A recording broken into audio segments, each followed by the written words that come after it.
Yes, Paris Saint-Germain goes B. Abasajja ba Liverpool 0. Oh my. Wali ku Parc de Paris.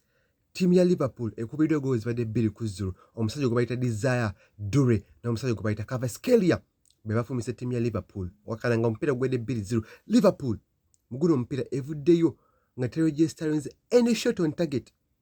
That's how team ya PSG were outplaying. They would outplay them, they would outrun them, they would outnumber them. Team ya PSG. 0 shots on target for Liverpool.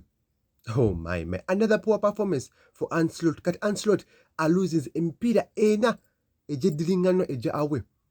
4 consecutive away losses for Ancelotti is Liverpool. Oh my. Naye wali ku PSG night yo abasajja babadde so brilliant. Ate badde basooka atinga Liverpool more than 2 naye 2 ze basobodde. Oh my.